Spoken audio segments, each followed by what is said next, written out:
Discipline is the invisible force that shapes every great achievement in history. It's the bridge between dreams and reality, between who you are today and who you are capable of becoming. Talent can give you a head start. Luck can open a door, but only discipline can keep you moving forward when the excitement fades and challenges rise. Without discipline, even the strongest ambitions eventually crumble. Most people think discipline is about punishment or restriction, but that couldn't be further from the truth. Discipline is freedom, the freedom to choose your future instead of being controlled by impulses, habits, or distractions. It's the skill that allows you to rise above excuses, delay gratification, and stay true to your vision, no matter how difficult the journey becomes. In this audiobook, we will unlock the Discipline Code, a set of timeless principles that will help you master self-control and build unstoppable willpower. You'll learn how to create systems that make discipline automatic, silence the voice of excuses, break free from instant gratification, and turn pain into fuel for growth. Each chapter is designed to give you practical step-by-step strategies, so you can apply these lessons immediately to your life. This is not just about achieving a single goal. It's about becoming a disciplined person in every area of life, someone who commands respect and lives with integrity. So take a deep breath, clear your mind, and open your heart to change. Let's begin. Chapter 1. Define your why before you begin. Every journey starts with a reason. Without a clear reason, discipline becomes a burden, a constant uphill climb that wears you down until you eventually quit. The truth is, discipline on its own isn't enough. You need something deeper, something that fuels you when your energy runs low and your motivation disappears. That something is your why.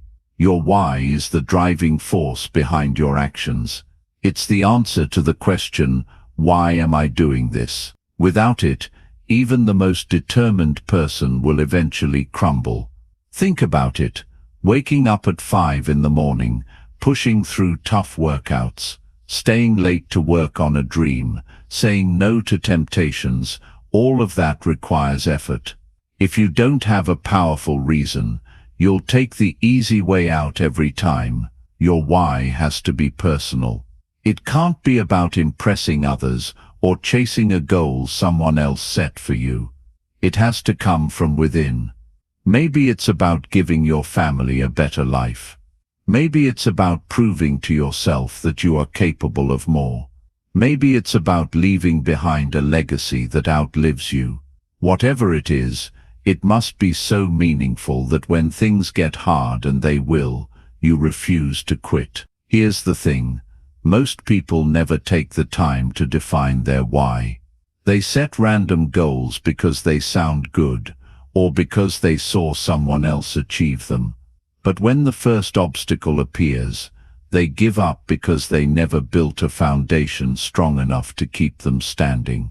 It's like trying to build a house on sand. It looks fine until the first storm comes. Take a moment to ask yourself, what do you really want? Not what you think you should want, not what others expect of you, but what your heart truly desires. Write it down, get specific. If your why is vague, your actions will be vague. Clarity creates power. Once you have your why, remind yourself of it daily.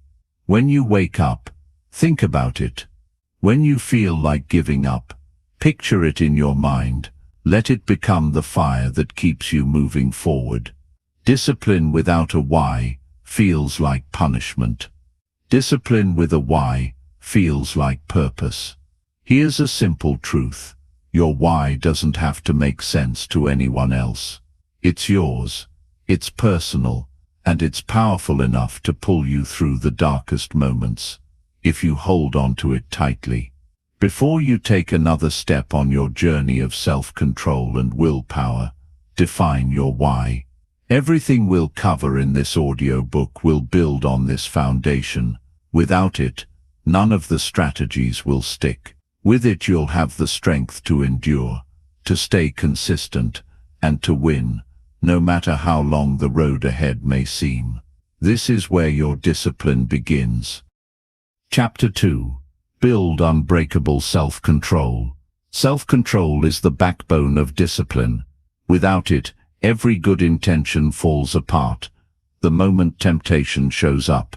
Think about how many times you've said, "Tomorrow, I'll start eating healthier," or "I'll get up early next week," only to find yourself slipping back into old habits. It's not because you're weak or broken. It's because self-control is like a muscle, and just like any muscle, it needs to be trained, strengthened, and built over time. When most people think of self-control, they imagine sheer willpower, gritting their teeth, forcing themselves to say no, and trying to power through with nothing but determination. That approach might work for a little while, but it's exhausting. The more you rely on raw willpower alone, the faster it burns out. The secret to unbreakable self-control isn't to fight harder, it's to train smarter. Here's the first key.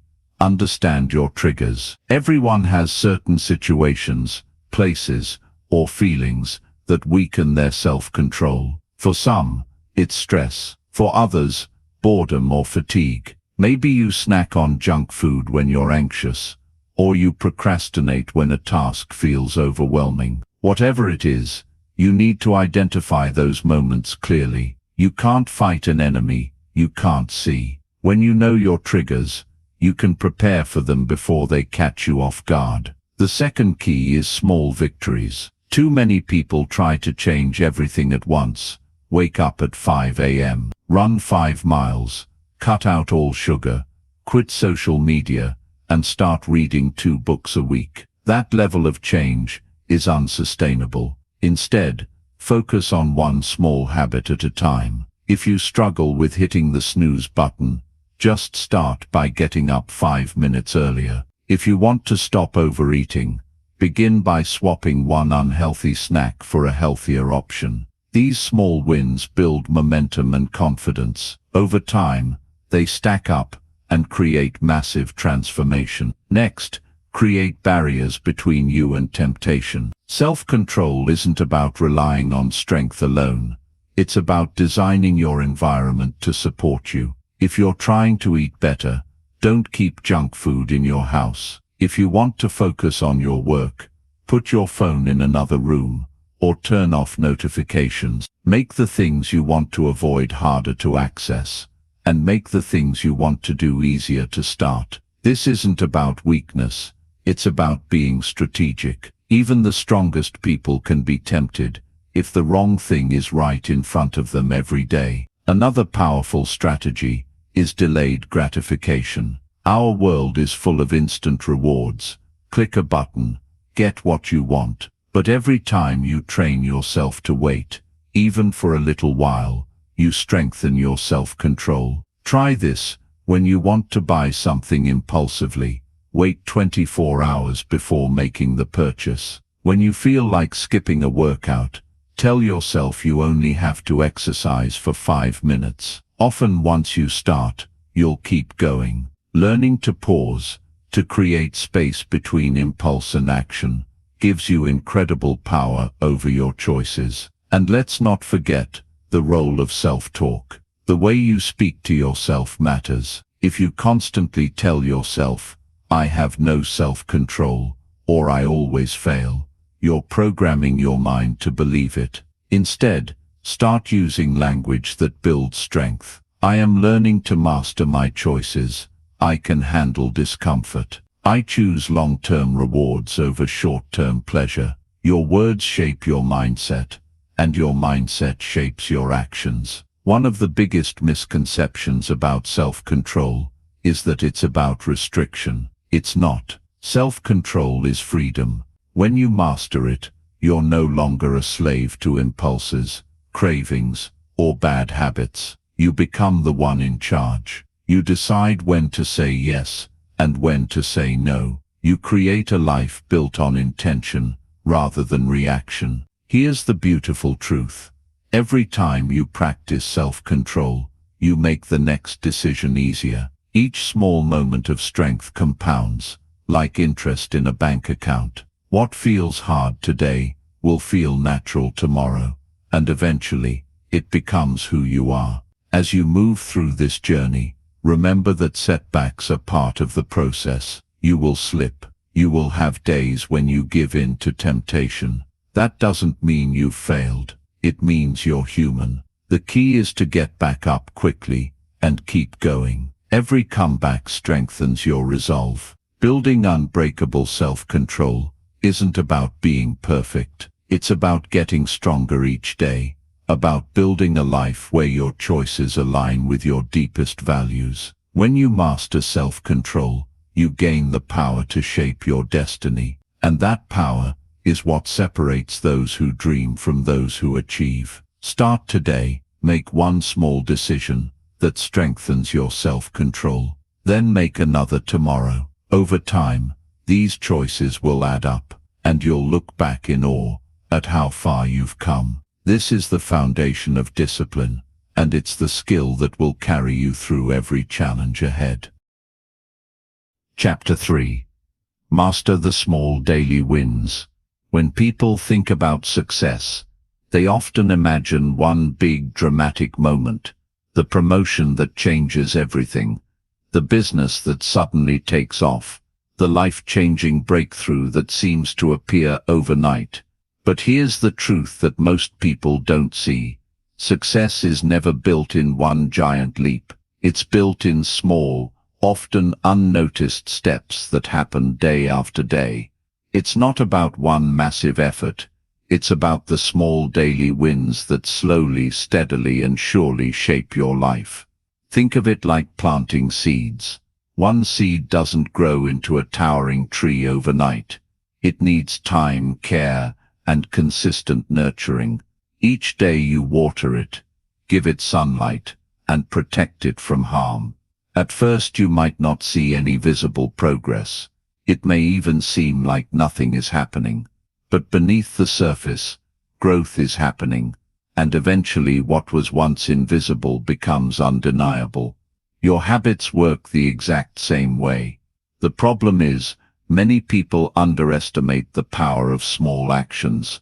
They either want instant results, or nothing at all. They go all in for a week, maybe even a month, and when they don't see dramatic change, they give up. That's why most resolutions fail. It's not because people are lazy or incapable. It's because they've misunderstood the process of transformation. Real change isn't loud or flashy. It's quiet, it's consistent, and it's built one small win at a time. Here's what small daily wins look like.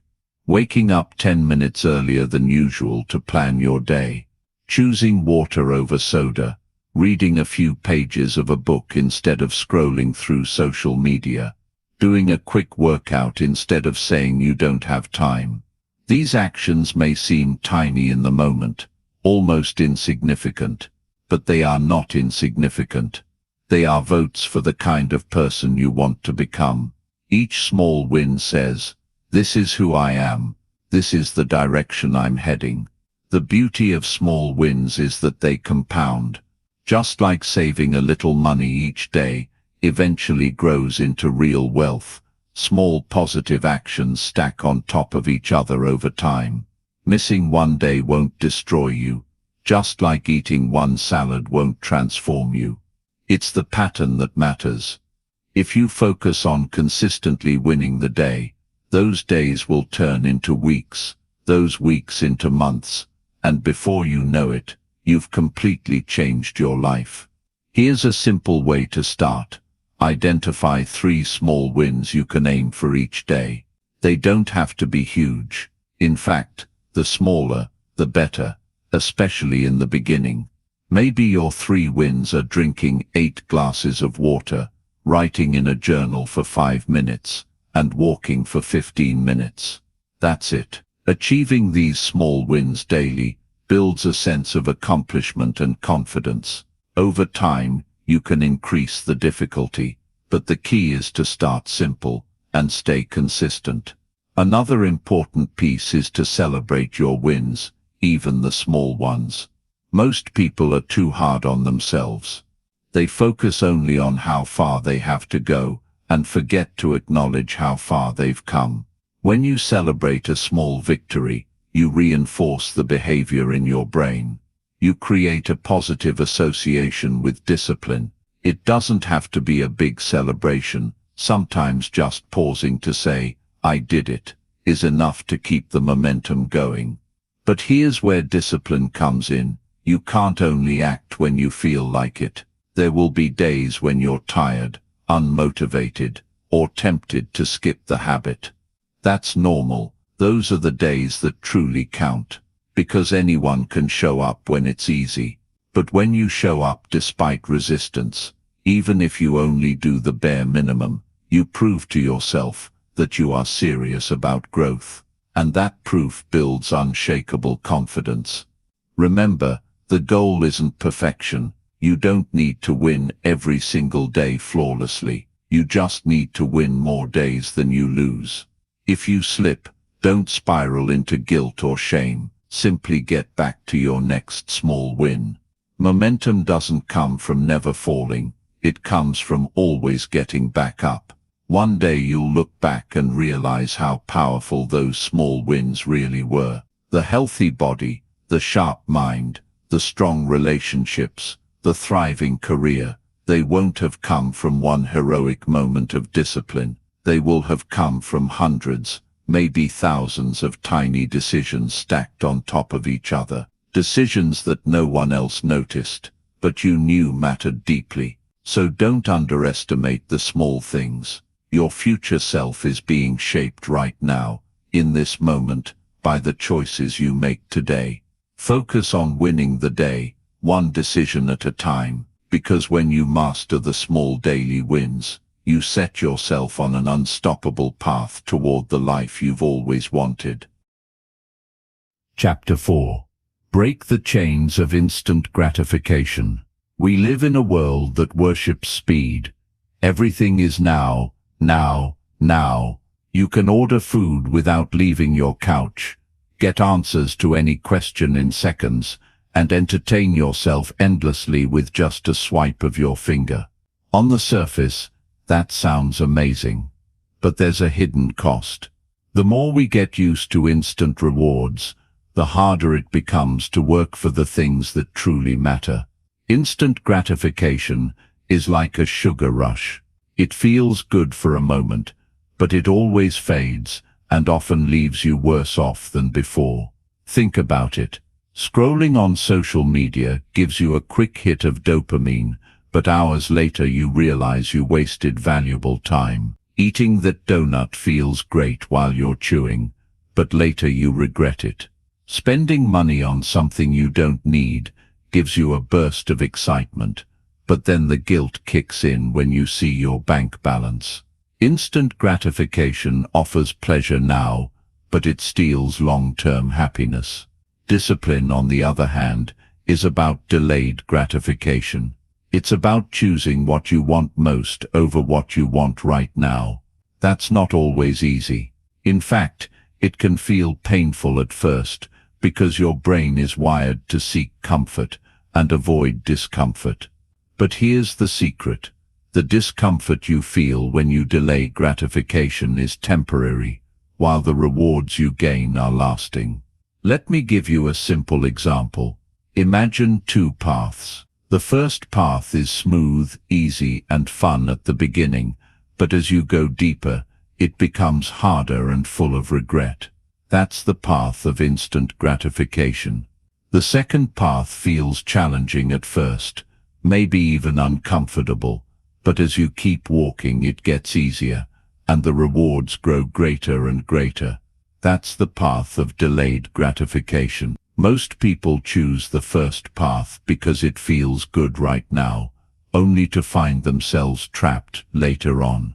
So how do you break free from this cycle? First, start noticing your impulses. The moment you feel that urge to grab your phone, eat that snack, or procrastinate on an important task, pause for a few seconds. Ask yourself, Is this action serving my long-term goals or just giving me a quick fix?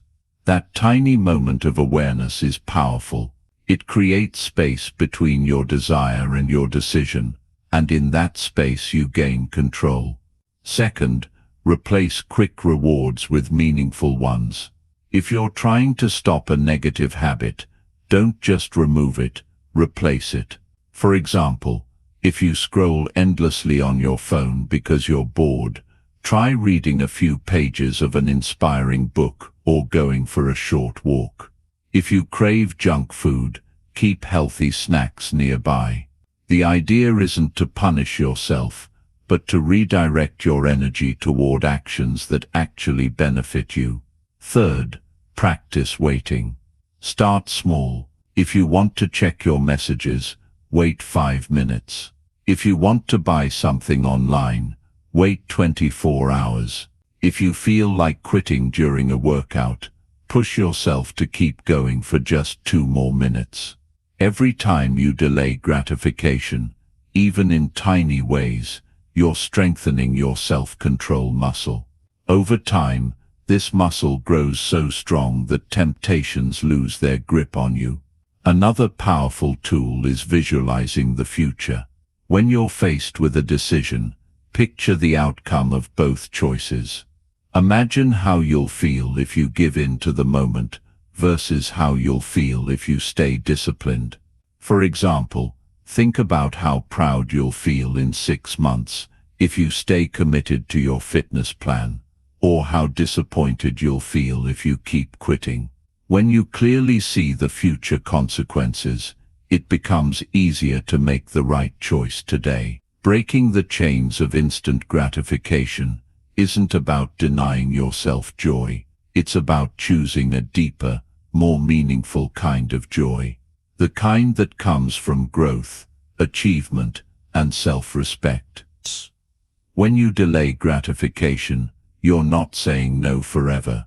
You're simply saying, not yet, because I'm building something greater. And here's the beautiful part. Once you experience the rewards of delayed gratification, you start craving that feeling more than the quick fixes.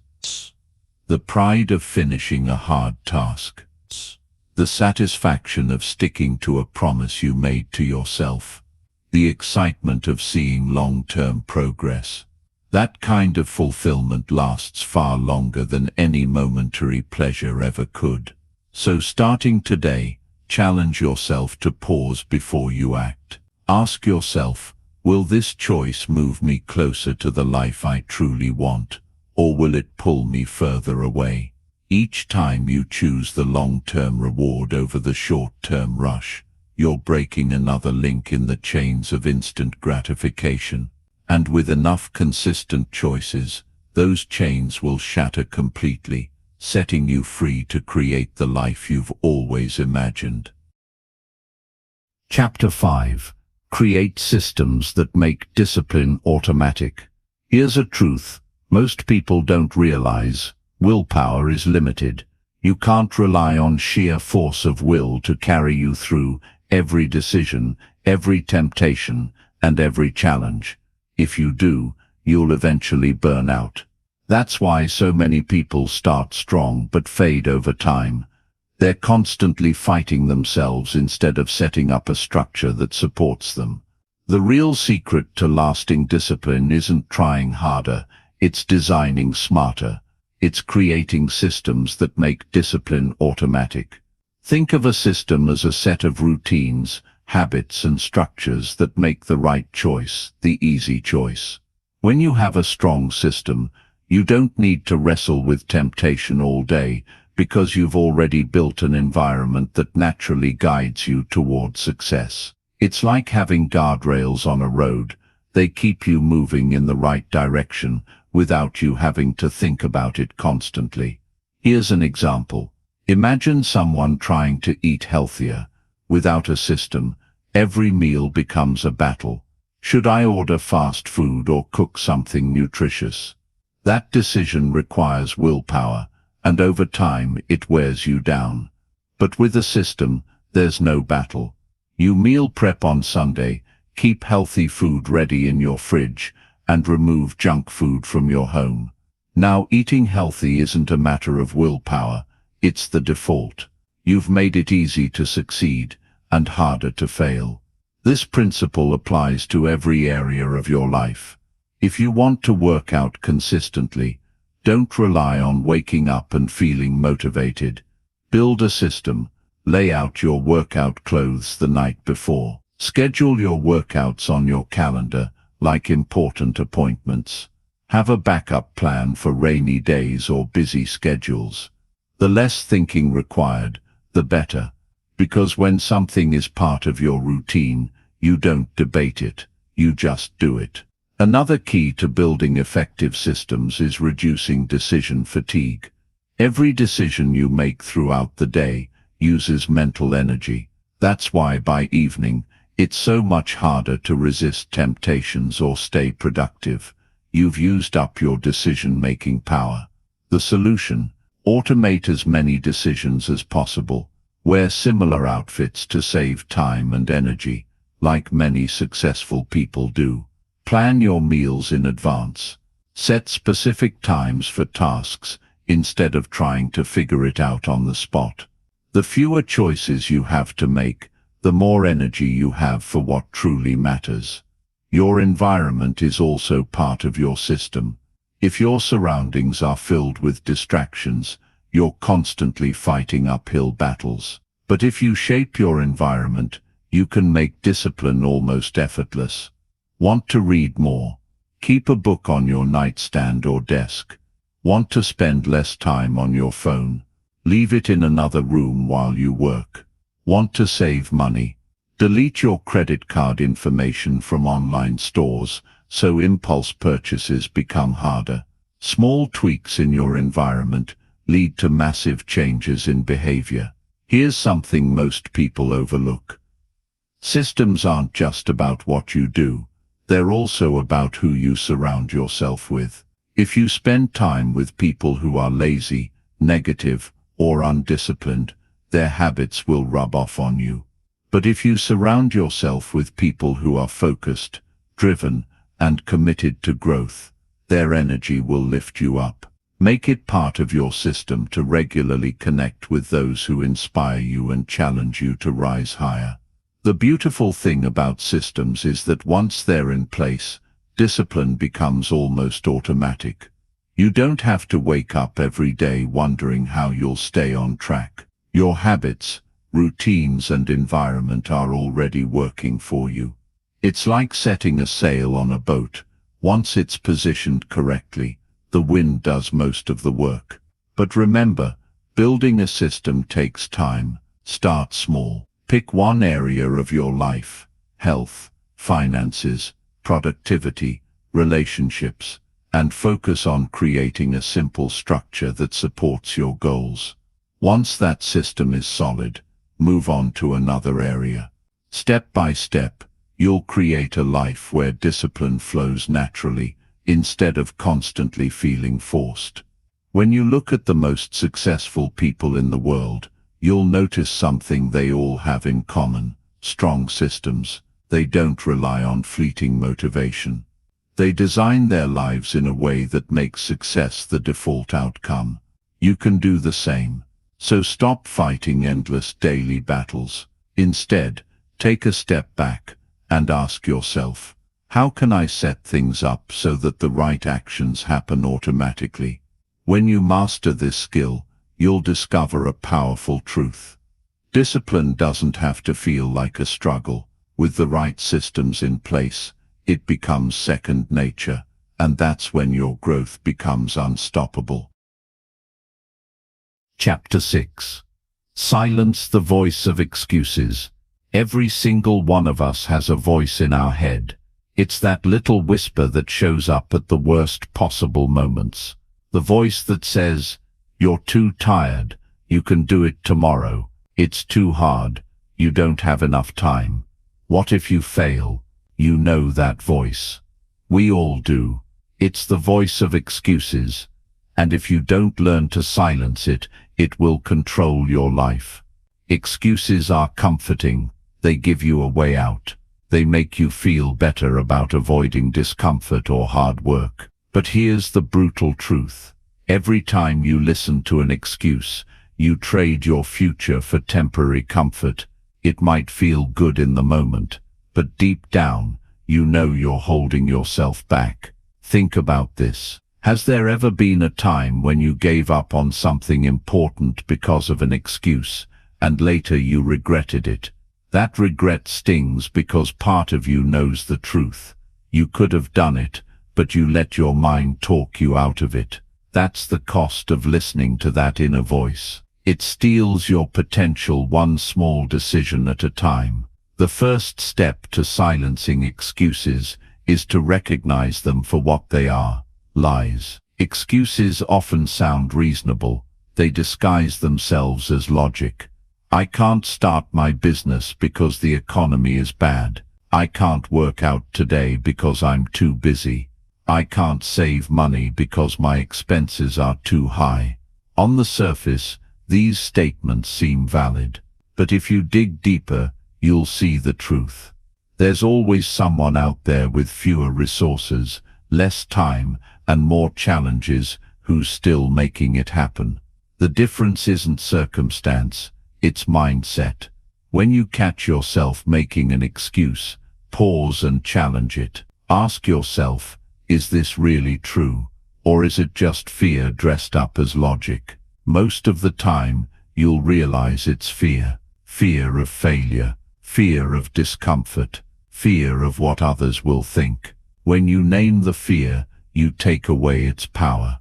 The second step is to replace excuses with action. The longer you sit and think about whether or not you should do something, the louder the excuses become. Action is the enemy of excuses. The moment you take even a small step forward, the voice begins to fade. For example, if you're dreading a workout, don't think about doing the whole thing. Just tell yourself, I'll put on my shoes and start for 5 minutes. Once you're moving, momentum takes over. Another powerful strategy is to change your language. Excuses often begin with disempowering phrases like, I can't, or I don't have time. Start shifting the way you talk to yourself. Instead of saying, I don't have time, say, it's not a priority right now. That simple change forces you to be honest with yourself. If you really want something, you'll make time for it. It's also important to watch who you surround yourself with. Excuses are contagious. If you spend time with people who constantly complain and justify why they can't change, you'll start adopting their mindset without even realizing it. On the other hand, if you surround yourself with people who take ownership of their lives, their energy will push you to do the same. Build a circle of accountability that challenges you instead of enabling your excuses.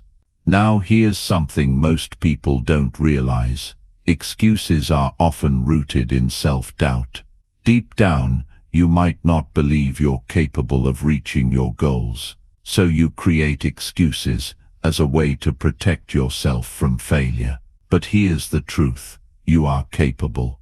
You might not have all the skills yet. You might not have all the answers, but you can learn, grow, and adapt. The only way to prove to yourself that you can is by taking action despite the doubt.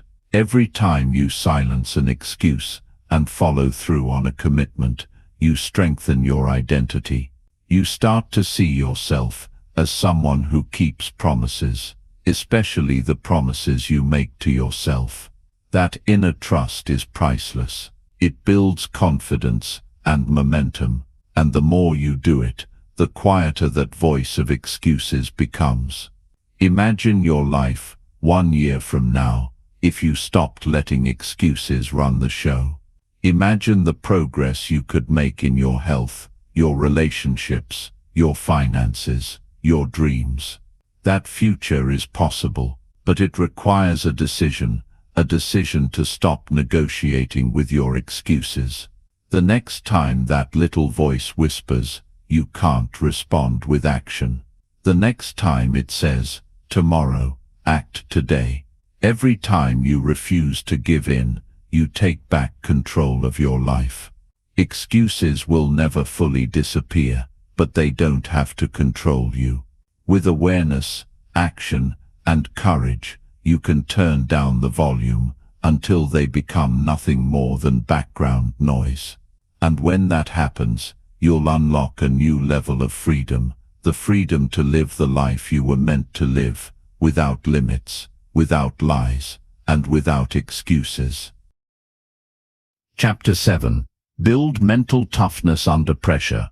Life will test you, not once, not twice, but over and over again. There will be moments when everything feels like it's falling apart, when plans fail, when people let you down, when challenges seem too big to overcome. In those moments, it's not talent, luck, or even skill that will carry you through. It's mental toughness. It's the ability to stay calm under pressure, to keep moving forward when every part of you wants to quit. Mental toughness isn't something you're born with, it's something you build. Just like muscles grow stronger through resistance, your mind becomes tougher through challenges. Most people run from discomfort. They avoid hard situations, thinking that by staying comfortable, they're protecting themselves. But here's the truth. Avoiding difficulty doesn't make you stronger. It makes you fragile. When life finally throws something big your way, you won't be ready. If you want to build unshakable mental toughness, you must embrace pressure instead of fearing it. Pressure is a sign that you're growing. It means you're in the game, pushing yourself beyond your limits. Think about a diamond.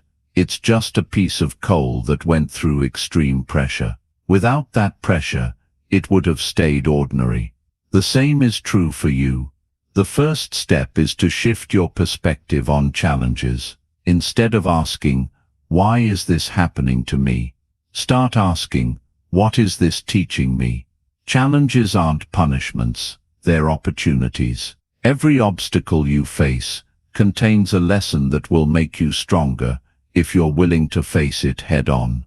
When you see challenges as teachers, instead of enemies, you take back your power. Next, focus on controlling what you can control. Under pressure, it's easy to spiral into fear and anxiety by obsessing over things you can't change. That's wasted energy. Mental toughness comes from narrowing your focus to what's within your control, your attitude, your effort, your preparation. You can't always control the storm, but you can control how you navigate through it. One of the best ways to practice this is through your breathing. When you feel overwhelmed, stop and take a few slow, deep breaths. It sounds simple, but it's powerful. Your breath can calm your nervous system and clear your mind, giving you the space to make better decisions. This simple habit can turn panic into power. Another key to building mental toughness is training yourself to do hard things on purpose. Don't wait for life to throw challenges at you. Seek them out. This might mean waking up earlier than you want to, finishing that workout when you feel tired, or having that difficult conversation you've been avoiding. Every time you do something hard, you send a message to yourself. I am strong. I can handle discomfort. Over time, this becomes your identity. Mental toughness also requires resilience, the ability to bounce back after setbacks. Let's be honest, you will fail. You will make mistakes. You will have days when nothing goes your way. That's part of the journey. The difference between those who succeed and those who give up isn't that one group never fails. It's that they keep getting back up. They refuse to let failure define them. Each setback becomes fuel for a comeback. A powerful mindset shift is to see failure as feedback. Instead of saying, I failed, say, I learned.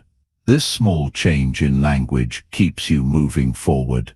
Remember, every master was once a beginner who refused to quit. Surrounding yourself with the right people also matters. When you're under pressure, having a strong support system can make all the difference. Spend time with those who encourage you, challenge you, and remind you of your strength when you forget it yourself. Lastly, mental toughness is about commitment. You must decide, deep down, that you will not quit, no matter how tough it gets. This doesn't mean being reckless or ignoring reality. It means that when things get hard, your first instinct isn't to run, it's to stand your ground and figure it out. Imagine standing in the middle of a storm. The wind is fierce, the rain is pounding, and you can barely see ahead. Most people would retreat, but the mentally tough person plants their feet, takes a deep breath, and pushes forward step by step. Eventually the storm passes, and they come out stronger on the other side. Pressure is inevitable. You can't avoid it, but you can prepare for it. Every challenge you face is a chance to train your mind, to prove to yourself that you're stronger than you think. When you build mental toughness, life stops feeling like something that's happening to you and starts feeling like something you are actively mastering. So the next time you feel the weight of pressure, don't see it as a sign to quit. See it as a test you are ready to pass, because with each moment of pressure, you are shaping yourself into someone unbreakable, someone who doesn't just survive challenges, but thrives because of them. Chapter 8. Eliminate distractions and guard your focus. In today's world, focus has become one of the rarest and most valuable skills you can develop. Everywhere you turn, something is competing for your attention.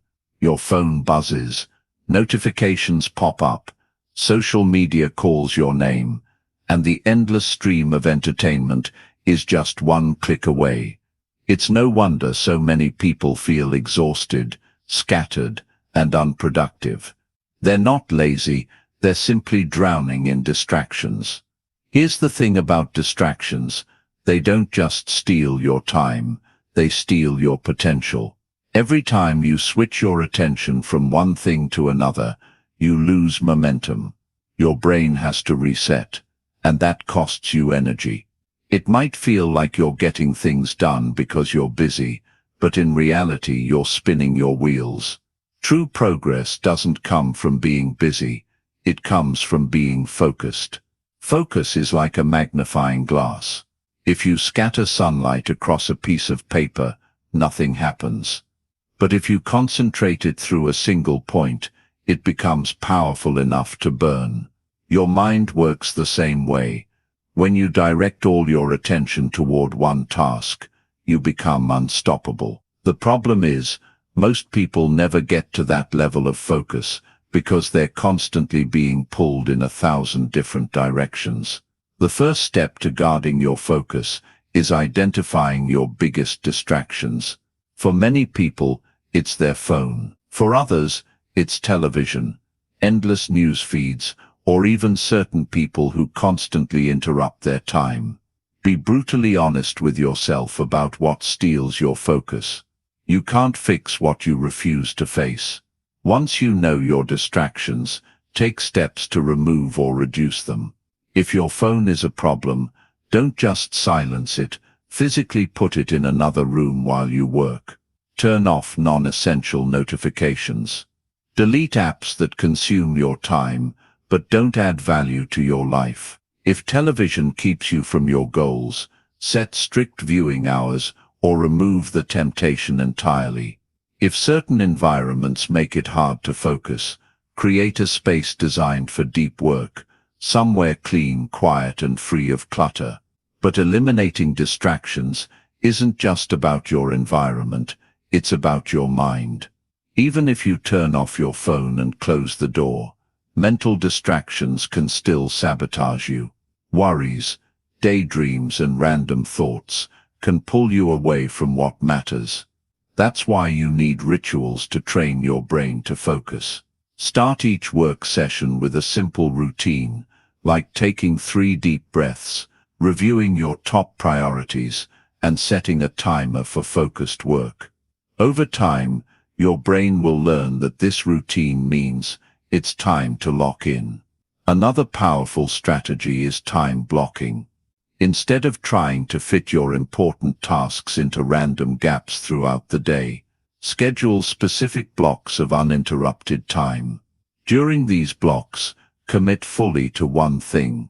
No multitasking, no checking messages, just pure focused effort. Even 1 or 2 deep work sessions a day can produce more results than an entire day of scattered activity. You also need to set clear boundaries with others. If people constantly interrupt you, it's not just their fault, it's also a sign you haven't communicated your limits. Let family, friends, or co-workers know when you need uninterrupted time. You don't have to be harsh, but you do have to be firm. Your focus is valuable, and it's up to you to protect it. Here's something most people don't think about. Distractions aren't always bad things. Sometimes, they come disguised as opportunities. A new project, a social invitation, or a side hustle might sound exciting. But if it pulls you away from your main goal, it's still a distraction. Discipline isn't just about saying no to harmful things. It's about saying no to good things, so you can say yes to the best things. Protecting your focus also means protecting your energy. If you're exhausted, it's almost impossible to stay disciplined. Get enough sleep, eat nourishing food, and take care of your physical health. A sharp mind lives in a well-cared-for body. When you have energy, it's much easier to stay present and focused. Remember, your attention is one of the most powerful resources you have. Where your focus goes, your life flows. If you let distractions control you, your future will be shaped by randomness and chaos. But if you take control of your focus, you take control of your destiny. Imagine what you could achieve if you gave your full, undivided attention to one meaningful goal for just 1 year. The results would be life-changing. Most people will never experience that level of clarity, but you can if you're willing to eliminate distractions and guard your focus like it's treasure.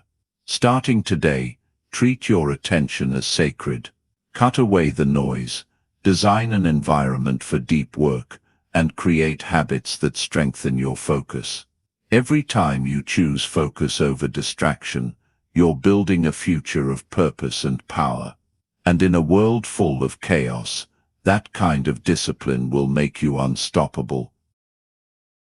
Chapter 9. Harness the power of accountability. No matter how disciplined you are, there will be days when your motivation fades, when the voice of excuses grows loud, and when giving up feels easier than pushing forward.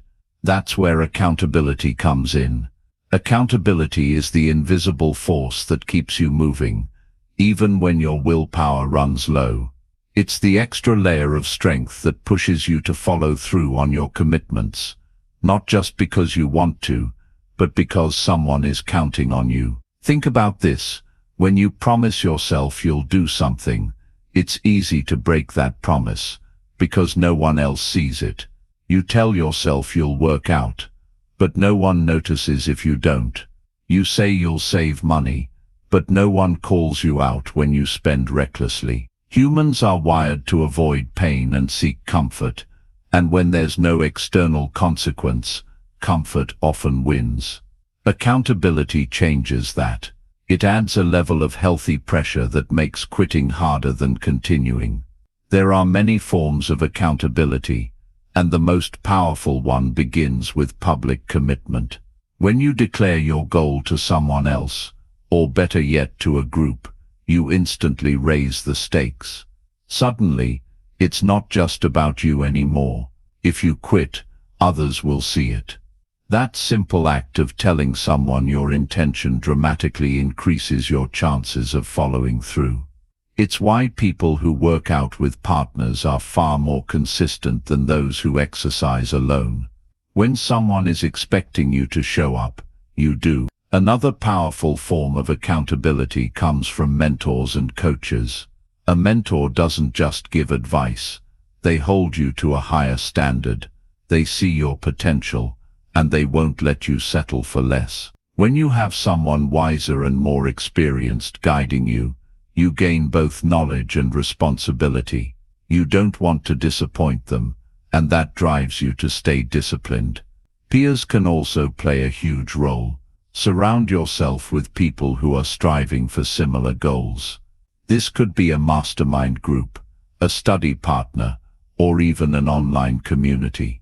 When you see others working hard, it fuels your own commitment. There's a powerful energy in collective progress. It's like running a race. You may start to slow down, but if you see the person next to you pushing forward, you'll dig deeper to keep pace.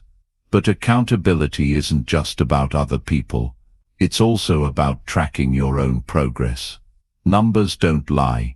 When you measure your actions, you gain clarity. For example, if you're trying to get fit, track your workouts and your meals. If you're trying to grow your business, track your sales calls and revenue. When you see your progress, or lack of it on paper, you can't hide from the truth. That honesty can be uncomfortable, but it's essential for growth. Technology makes this easier than ever. Use apps, journals, or even a simple calendar to track your habits. Give yourself visual proof of your consistency. Seeing a streak of completed tasks grow longer each day can be incredibly motivating. You won't want to break the chain. Here's something important to remember. Accountability works both ways. It's not just about finding someone to hold you accountable. It's also about being accountable to someone else. When you support another person's growth, you strengthen your own discipline. Knowing that someone else is relying on you will make you rise to a higher level. Of course, there's a balance to strike. Accountability is not about shame or guilt. It's not about being harsh or tearing yourself down when you fall short. True accountability is rooted in support and progress. It's about having people and systems that remind you of who you are and who you want to become, especially when you forget. If you've been trying to achieve something on your own and keep hitting roadblocks, it's time to bring accountability into the picture. Find a workout partner, hire a coach, join a group, or simply tell a trusted friend about your goals. Build a system where you regularly check in, review progress, and set new challenges. When you harness the power of accountability, you multiply your discipline. Suddenly it's not just your inner willpower fighting the battle. You have external forces pulling you forward. And when your inner drive and external accountability work together, quitting stops being an option. Imagine a year from now, looking back at the progress you've made, not just because you worked hard, but because you stayed consistent day after day, fueled by the support and expectations of those around you. That's the power of accountability. It takes discipline from something personal and private to something unstoppable and collective. And once you experience that level of strength, you'll never want to go back to doing it alone. Chapter 10. Turn pain into fuel for growth. Pain is one of life's greatest teachers. It doesn't matter who you are or where you come from. At some point, life will knock you down. You'll face setbacks, heartbreaks, disappointments, and failures. Most people see pain as something to avoid at all costs. They run from it, hide from it, or numb it with distractions. But here's the truth. Pain isn't your enemy. Pain is your greatest opportunity for growth. If you choose to use it, think about it. Every major breakthrough in history, every incredible story of transformation came from someone who faced deep pain and decided not to let it destroy them.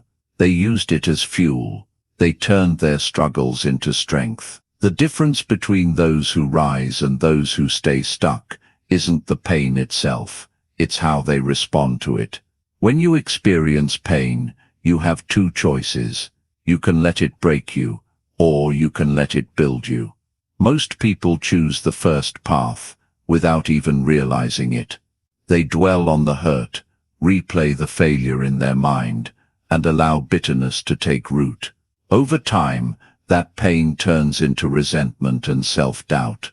But there's another path, the path of warriors, achievers and leaders. This is where you take the very thing that was meant to crush you and turn it into unstoppable fuel. The first step to transforming pain is acceptance. You can't grow from what you refuse to face. Pretending it doesn't hurt or burying it under busyness will only make it stronger. Be honest with yourself. Yes, it hurts. Yes, it's unfair. Yes, you wish it didn't happen. Accepting pain doesn't mean you like it. It simply means you're ready to deal with it directly instead of hiding from it. Once you've accepted it, the second step is finding the lesson inside the pain. Every painful experience carries a message. Maybe it's teaching you resilience. Maybe it's showing you which relationships are real and which ones aren't. Maybe it's revealing a weakness you need to strengthen. Instead of asking, "Why me?" start asking, "What is this teaching me?" That one question can completely shift how you experience hardship. Next, channel the emotion into action. Pain creates an incredible amount of energy. If you don't direct it, it will consume you. But if you channel it, it can propel you forward like nothing else. Think about athletes who train harder after a loss, entrepreneurs who build a new company after a failure, or individuals who transform their bodies after years of insecurity. They didn't avoid their pain, they harnessed it. Here's a practical way to do this. Write down exactly what hurt you and how it made you feel. Get it all out. Then right beneath it, write what you're going to do about it. Turn those emotions into a plan. For example, if you were betrayed by someone, use that pain to fuel a new level of independence and strength.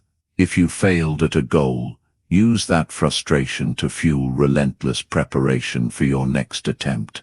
Another powerful truth is that pain builds empathy and purpose. When you've gone through struggles, you gain a deeper understanding of others. You can connect with people in ways you never could before. Many of the world's greatest leaders and visionaries were once broken by pain, and that very pain gave them the compassion and drive to change lives. Your struggle could become the foundation for someone else's hope. Of course, there's a temptation to stay in the story of your pain, to wear it like an identity. I'm the person who was hurt. I'm the one who failed. But you are not your pain. It's part of your story, not the whole book. If you define yourself by what happened to you, you stay stuck. If you define yourself by what you do with what happened, you become unstoppable. Remember this, pressure creates diamonds. Without the intense heat and pressure, a diamond would never form. The same is true for you. Your struggles, heartbreaks and failures are shaping you into something stronger and more brilliant than you can imagine, if you allow them to. Pain will always be part of life, but suffering is optional. Suffering happens when you resist pain instead of using it. The next time life knocks you down, pause and make a decision. Will this pain control me, or will I control it? When you decide to turn pain into fuel, something powerful happens. Challenges stop feeling like curses and start feeling like opportunities. You stop asking, "Why me?" and start declaring, "Try me." And in that moment, you rise above the pain and step into a new level of strength. Use your pain. Let it light a fire inside you. Let it push you to grow, to evolve, and to create a life so strong that nothing can shake it. Pain doesn't have to be the end of your story. It can be the beginning of your greatest chapter. Chapter 11. Master your morning. Master your life. The way you start your day sets the tone for everything that follows. Think about it. Have you ever woken up late, rushed through your morning, skipped breakfast, and scrambled to get out the door? How did the rest of that day go? Chances are, you felt stressed, distracted, and behind before you even began. Now imagine the opposite. You wake up with intention. You give yourself time to think, move, and prepare. Instead of reacting to chaos, you create calm and focus. That's the power of mastering your mornings. Most people underestimate their mornings. They think those first few hours don't matter as long as they get through the day. But mornings are more than just the start. They are the foundation. Your brain is like a sponge in those early hours, soaking up whatever you feed it. If you feed it stress, noise, and negativity, that's what will shape your decisions for the rest of the day. If you feed it clarity, energy, and purpose, you'll carry that strength with you into everything you do. Here's the truth. If you win the morning, you win the day. And if you win enough days in a row, you win your life. Discipline thrives when it has structure, and there is no better place to build structure than in your morning routine. The first step to mastering your morning is waking up with intention. Don't just roll out of bed because you have to. Wake up because you choose to. Set a time to rise that gives you space to breathe before the world starts making demands. This doesn't mean you need to wake up at 4 a.m., but you do need consistency. When you wake up at the same time every day, your body and mind develop a rhythm, and that rhythm creates stability. Next, start your day in silence, not chaos. Most people reach for their phones the second they open their eyes. They scroll through messages, news, and social media, filling their minds with other people's agendas before they've even had a moment to think. Don't do that. Instead, take a few minutes to sit quietly, breathe deeply, and set your intention for the day. Even 5 minutes of stillness can create a sense of control and focus that lasts for hours. From there,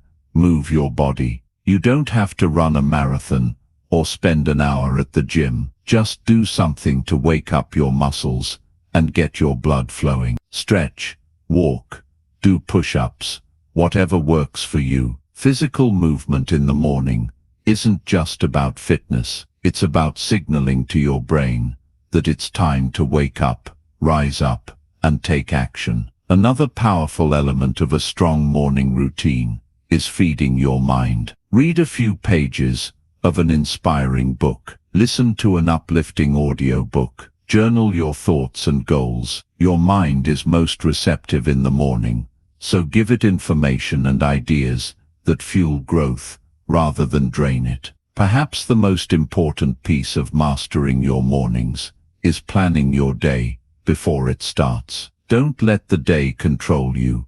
Decide in advance how you'll control it. Write down your top 3 priorities. These are not just tasks to check off, but actions that move you closer to your bigger vision. When you begin the day with clear priorities, you avoid getting lost in the noise of busyness. Now you might be thinking, this all sounds great, but my mornings are crazy. That's exactly why you need this routine. Structure creates calm. Even if you only have 20 minutes, you can use those minutes with intention, instead of letting them slip away in chaos. The key isn't perfection, it's consistency. Small repeated actions lead to big results. Mastering your morning isn't about adding pressure to your life.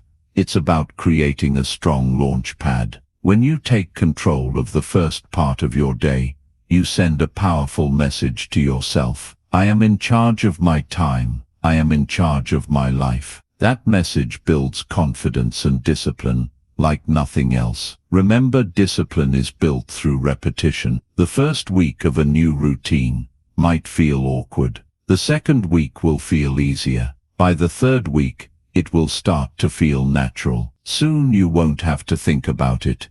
You'll simply wake up and do what needs to be done. because it has become part of who you are. Here's a simple challenge to start tomorrow morning. Don't touch your phone for the first 30 minutes after you wake up. Use that time to breathe, move, and plan. It may seem small, but this single habit can transform your sense of control and focus. Your mornings are a reflection of your life. If you want to change your life, change how you begin each day. Take ownership of those precious first hours, and you'll find that discipline becomes easier, decisions become clearer, and your days become far more productive. Master your morning, and you won't just improve your day, you'll transform your future. Chapter 12. Build habits that stick for life. Discipline isn't just about making the right choice once. It's about making the right choice again and again until it becomes automatic. That's the real power of habits. Habits are the foundation of your life. They shape your actions, your results, and ultimately your identity. The things you do repeatedly, whether good or bad, determine the direction of your future far more than any single decision ever could. Think about it. Most of what you do each day happens on autopilot. The way you brush your teeth, how you tie your shoes, the route you take to work, all of it happens without much thought. That's the beauty of habits. Once they're built, they don't drain your willpower. The problem is, many people run their lives on bad habits without even realizing it.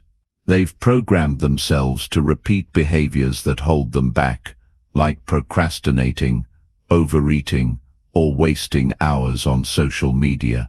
The good news, you can reprogram yourself. You can design habits that serve you instead of sabotage you. The first step to building habits that stick is starting small. Most people fail because they try to change too much, too fast. They declare, I'm going to wake up at 5 a.m., go to the gym every day, quit sugar, read for an hour, and meditate, all at once. That kind of drastic change is overwhelming, and when they inevitably slip, they give up completely. Instead, focus on one small habit at a time. If you want to get in shape, start with just 5 minutes of movement each morning. If you want to read more, commit to a single page a day. It may feel insignificant at first, but small habits grow into big results over time. Here's why this works. Small habits are easy to repeat, and repetition is what creates permanence. It's like laying bricks. One brick by itself doesn't build a wall, but if you keep adding brick after brick, eventually you have something strong and lasting. The same goes for your habits. Consistency matters more than intensity. The second step is to attach your new habit to an existing one. This is called habit stacking. Your current routines are already deeply wired into your brain, so linking a new action to something you already do makes it easier to remember. For example, if you want to start journaling, do it right after you brush your teeth at night. If you want to practice gratitude, say 3 things you're thankful for every morning while you drink your coffee. The trigger of the old habit automatically reminds you of the new one. Next, make the habit rewarding. Our brains are wired to repeat behaviors that feel good. If a habit feels like pure punishment, you won't stick with it. That doesn't mean you need to bribe yourself with junk food every time you exercise, but you should find a way to make the process enjoyable. Listen to your favorite music while you clean the house. Track your progress on a calendar, and watch the streak grow. Celebrate small wins. When your brain associates the habit with positive feelings, it becomes much easier to maintain. At the same time, remove friction from the good habits and add friction to the bad ones. If you want to start eating healthier, keep nutritious snacks visible and ready to grab, and hide or throw away junk food. If you want to read more, keep a book on your nightstand instead of your phone. On the flip side, if you want to break a bad habit, make it inconvenient. For instance, if you spend too much time on social media, delete the apps from your phone or log out each time so it takes extra effort to access them. Accountability plays a role here too. Tell someone about the habit you're trying to build. Better yet, find a partner who wants to build it with you. Knowing someone else is watching your progress adds a layer of pressure that keeps you consistent. Finally, focus on identity, not just action. Don't just say, I want to run 3 times a week. Start saying, I am a runner. Don't just say, I want to write more. Say, I am a writer. When you tie your habits to who you are, they become part of your identity, and when something is part of who you are, you naturally protect it. Breaking bad habits follows the same process, but in reverse.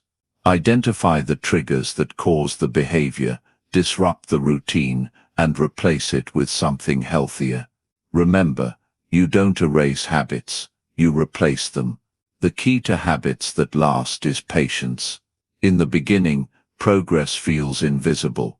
You might not see results for weeks, even months.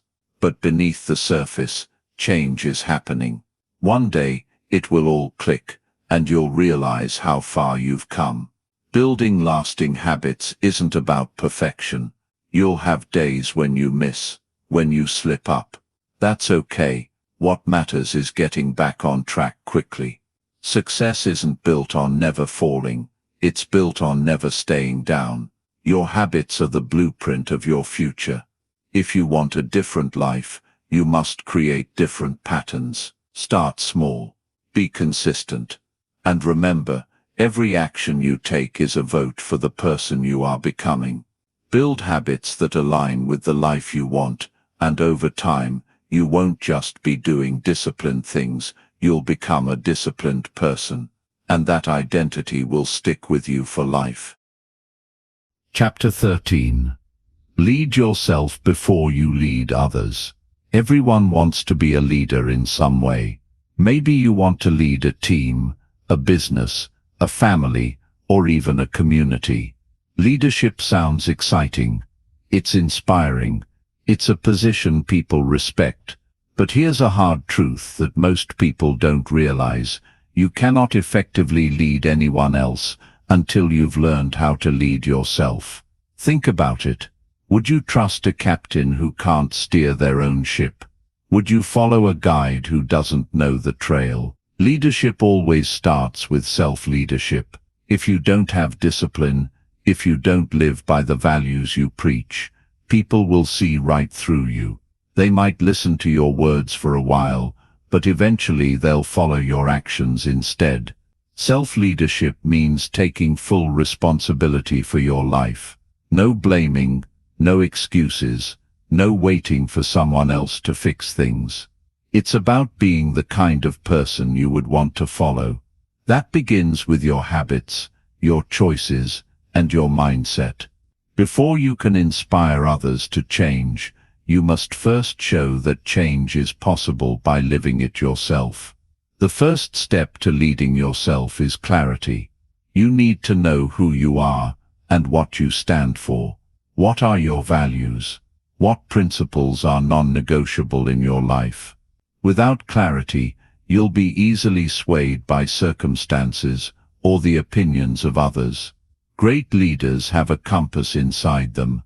They know what they believe, and they act according to those beliefs, even when it's hard, even when no one is watching. Once you have clarity, the next step is consistency.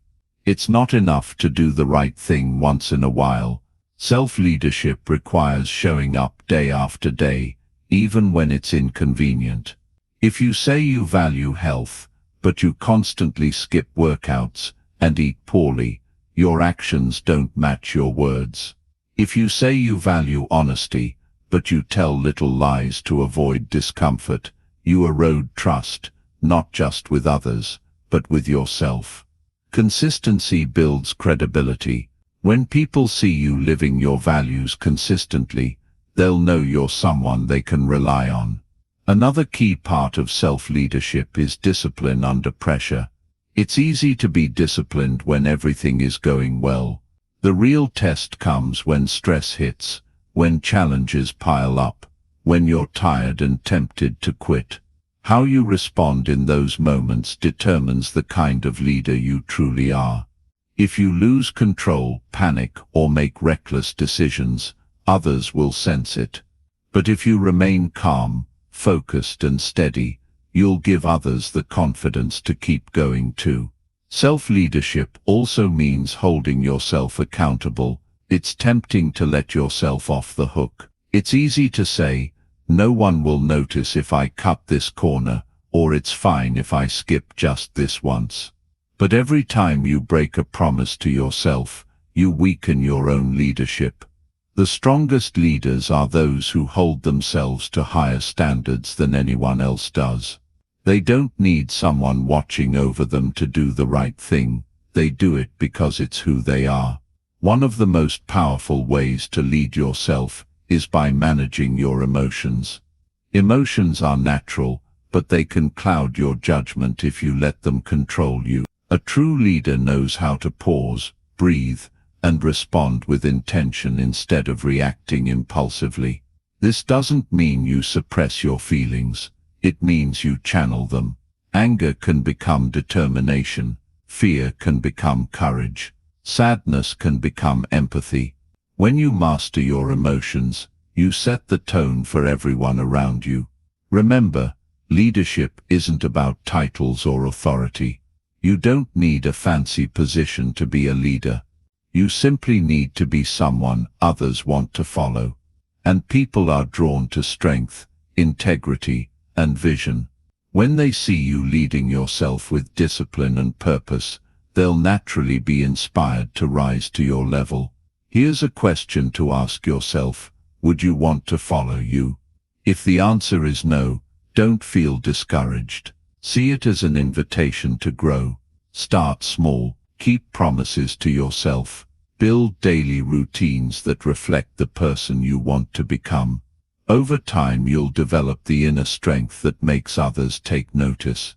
Leading yourself before leading others isn't just about influence, it's about impact. When you change your own life, you become living proof that change is possible.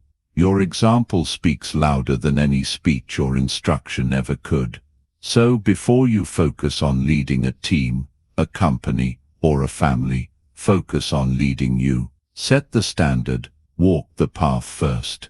When others see your discipline, your resilience, and your consistency, they won't just listen to your words, they'll follow your actions. And that's when real leadership begins. Chapter 14. Stay disciplined when no one's watching. It's easy to stay disciplined when people are watching you. When there's a coach, a boss, a mentor, or even friends keeping an eye on you, you naturally step up your game. You don't want to let them down. You don't want to look weak. That kind of external accountability can push you to perform at a high level. But here's the true test of character. What do you do when no one's watching? The answer to that question reveals who you really are.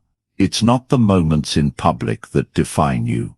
It's the quiet, private choices you make when there's no audience, no applause, and no consequences, except the ones you create for yourself. That's where real discipline lives. Think about it. Anyone can give their best effort during a big event when everyone is paying attention. But the people who achieve extraordinary success are the ones who show up day after day, doing the hard, boring, unglamorous work when nobody even knows about it. They're like icebergs. You only see the tip of their success, but beneath the surface are countless hours of silent, unseen effort. The problem is, our world has trained us to seek validation. We're used to posting our achievements, sharing our progress, and getting likes and comments that can create a dangerous trap. If you only work hard when someone notices, you'll never reach your true potential. Because the reality is, most of the time no one will notice. The world isn't watching every move you make, and that's exactly why your private discipline matters so much. The first step to staying disciplined in private is knowing your standards.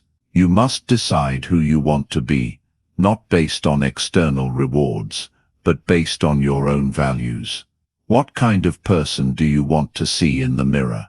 What behaviors will make you proud of yourself, even if nobody else ever finds out? When you have a personal code of conduct, you don't need external pressure to stay on track. You become accountable to yourself. The second step is building habits that run on autopilot.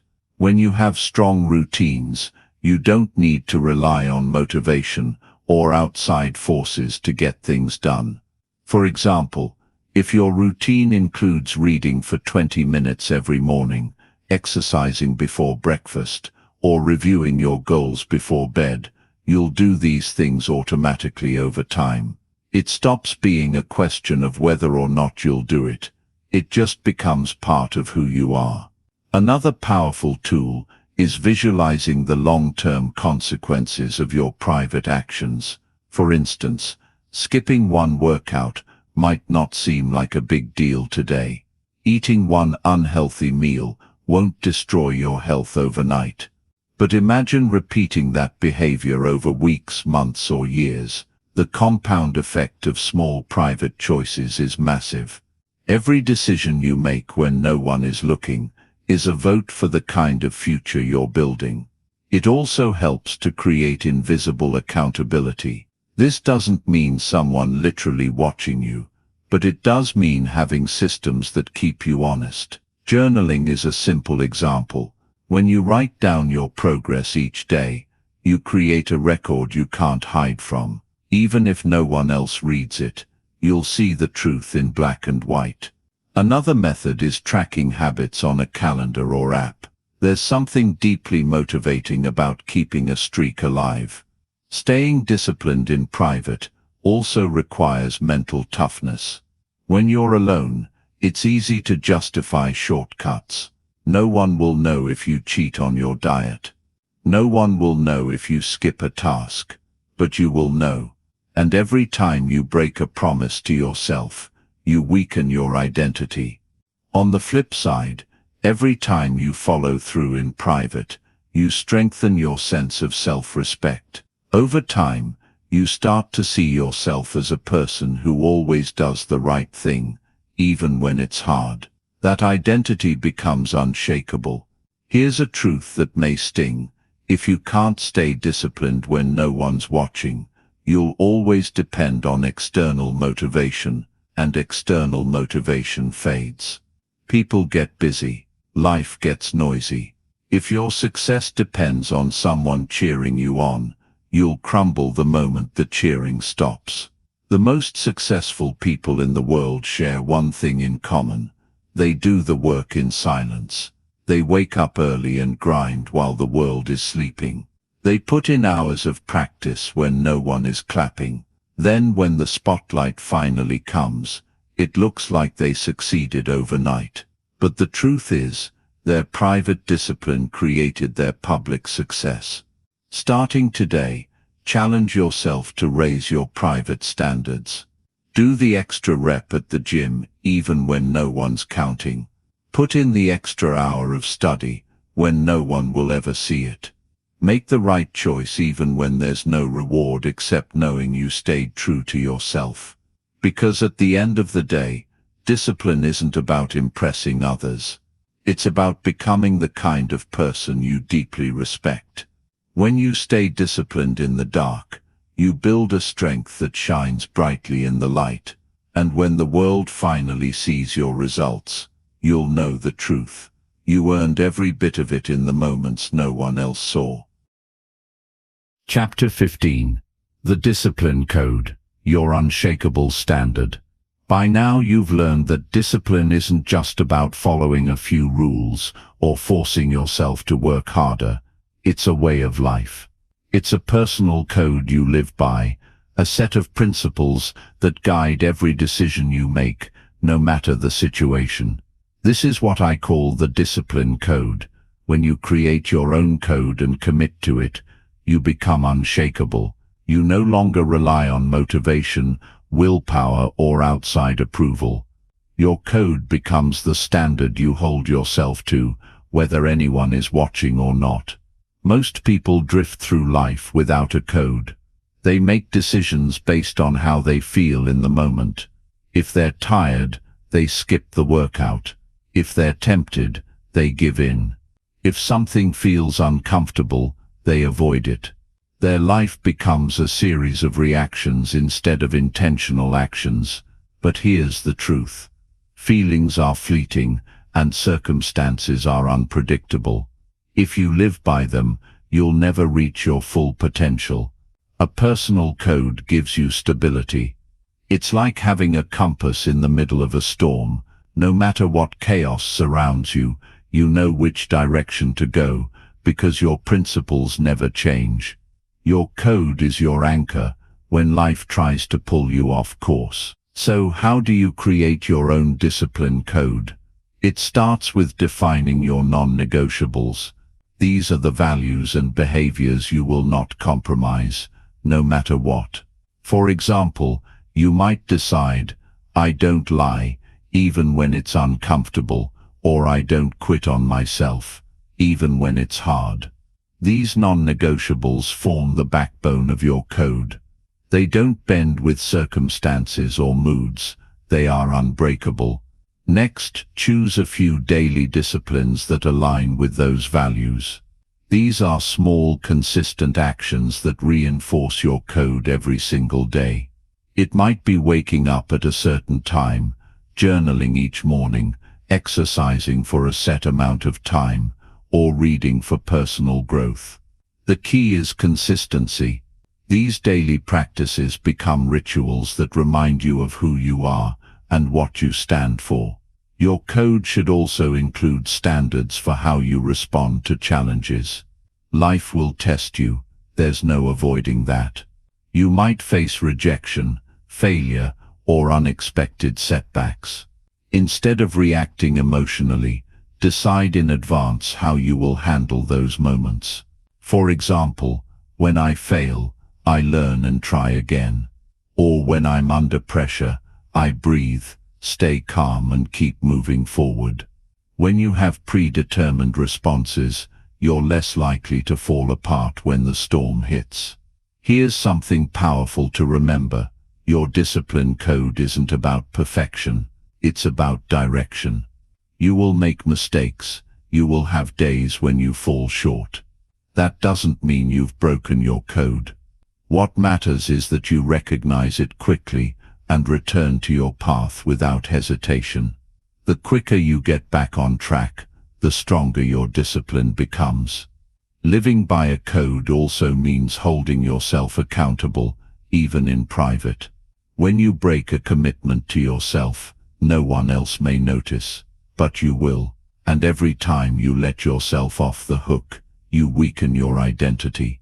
Conversely, every time you honor your code, even when it's hard, you strengthen your sense of self-respect. Over time, that respect becomes unshakable confidence. One of the greatest benefits of having a discipline code is clarity. Decisions become easier because you already know your standard. If a choice doesn't align with your code, the answer is simple: no. You stop wasting energy debating with yourself or rationalizing bad behavior. Your code makes the decision for you. Imagine for a moment what your life would look like if you lived this way.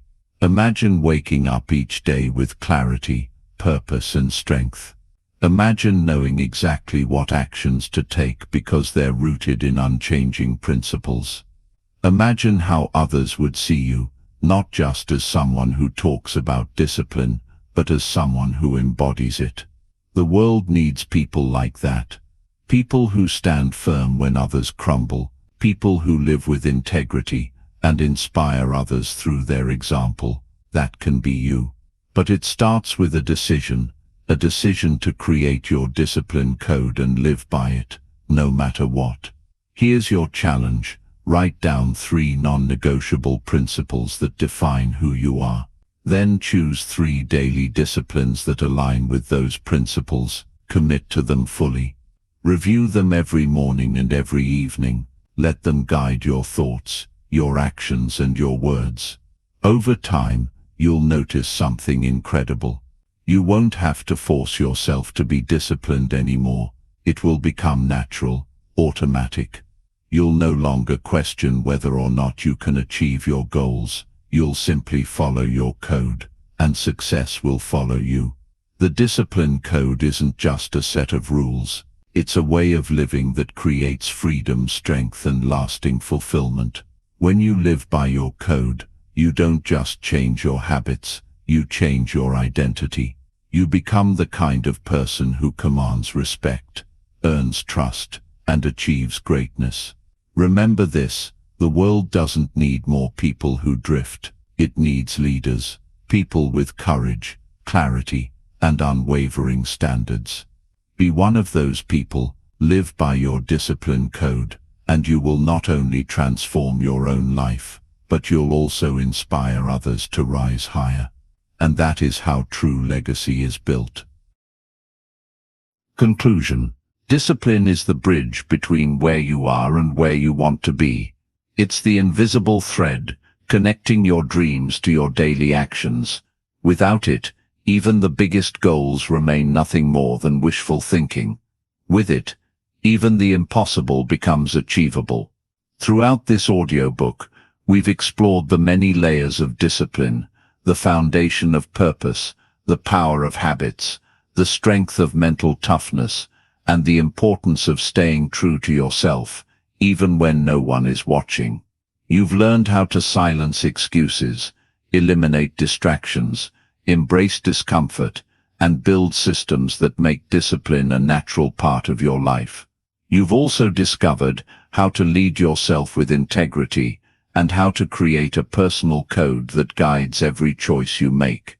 But here's the thing. Knowledge alone isn't enough. Listening to these words won't change your life unless you act on them. Discipline isn't something you understand, it's something you practice. Every single day you'll face decisions that test you. Will you take the easy path or the disciplined path? Will you let fear and excuses win? Or will you stand strong and do what needs to be done? Those daily choices will shape your future far more than anything else. The good news is, you don't have to be perfect. You don't have to get it right every time. What matters is that you keep showing up. If you fall, get back up quickly. If you slip, return to your path without hesitation. Every comeback strengthens your character and proves to you that you are capable of more than you once believed. As you move forward, remember this: discipline is freedom. It's not about restriction or punishment. It's about creating the life you truly want. When you master discipline, you take control of your time, your habits, and your destiny. You no longer live at the mercy of circumstances or impulses. You live by design, not by default. Your future self is waiting. The person you want to become, the stronger, wiser, more focused version of you, is built by the choices you make starting right now. Decide today to live by your discipline code. Commit to your non-negotiables. Protect your focus. Push through discomfort, and above all, honor the promises you make to yourself. 1 year from now, you'll look back in amazement at how far you've come. Others will see the results, but you'll know the truth, that your transformation was forged in quiet moments of discipline, when no one was watching. So take a deep breath, stand tall, and begin. Your journey to an unstoppable life starts with the next choice you make. Make it a disciplined one, and watch as your actions rewrite your future, one day at a time.